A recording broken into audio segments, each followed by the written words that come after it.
concreto.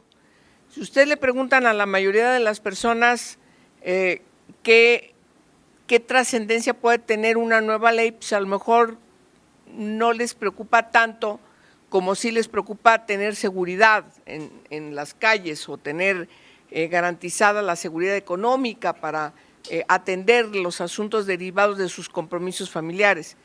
Salvo algunos grupos de la población que no son menores, que por ejemplo se le han pasado mucho tiempo exigiendo algún tipo, alguna característica de alguna ley.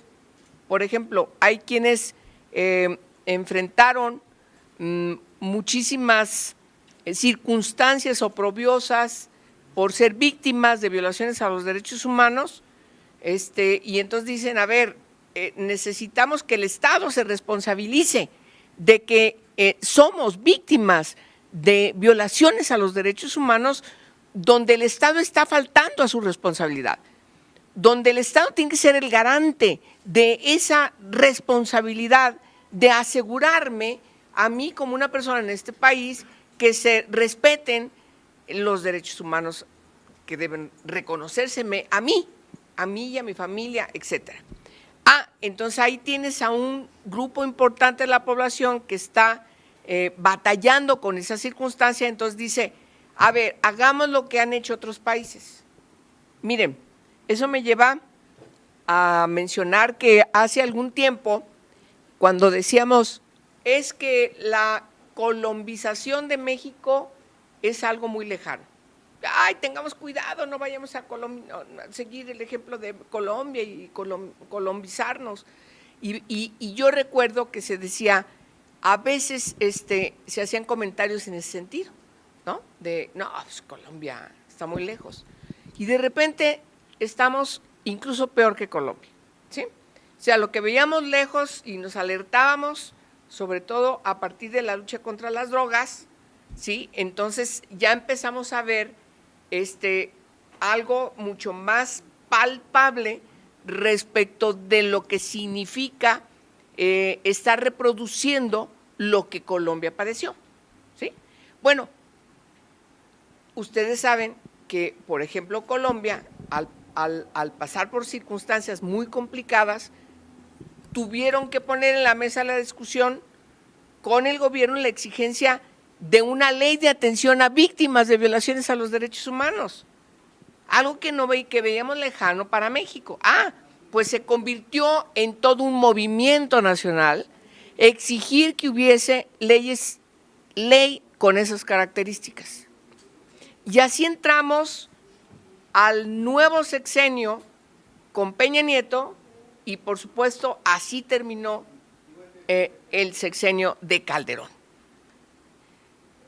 Nadie pensaríamos que eso era algo importante. Atención a víctimas de violaciones a los derechos humanos y también de violaciones y de víctimas de delitos. Les puedo poner otro ejemplo. Nadie pensaría, también otra vez recurriendo a nuestros países hermanos y particularmente el caso de Colombia, por la guerra contra las drogas, nadie pensaría que era importante en el espectro de una exigencia de una legislación, el tener una legislación en materia de desaparición forzada, ¿sí? Porque no era algo tan, a la gente lo veíamos como un poco lejano, pero también con mucho perjuicio.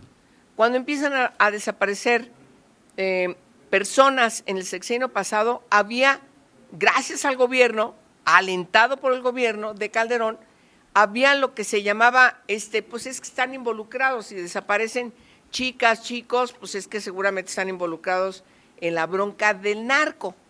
No se hablaba de otros delitos, se hablaba del narco. Entonces, se tuvo que, poco a poco, por desgracia, ir integrando todas las familias, formando colectivos, formando redes, formando organizaciones para ir coincidiendo en la lucha de esa exigencia de que aparezcan vivos, de que encuentren, de que busquen a sus seres queridos que están desaparecidos. Y es muy interesante cómo el país esa parte refleja la punta del iceberg, ¿sí? La punta de un conflicto verdaderamente terrible en el que está sumido el país, y entonces el papel, ahora sí, del Congreso o de las cámaras, más allá de la exigencia de qué voy a hacer mañana porque no tengo dinero, ya entra otra bronca, que es una bronca de índole nacional, como es: no hay seguridad en mis calles, en donde vivo, en donde trabajo, donde me muevo, etcétera, etcétera. Y la circunstancia del país cambia.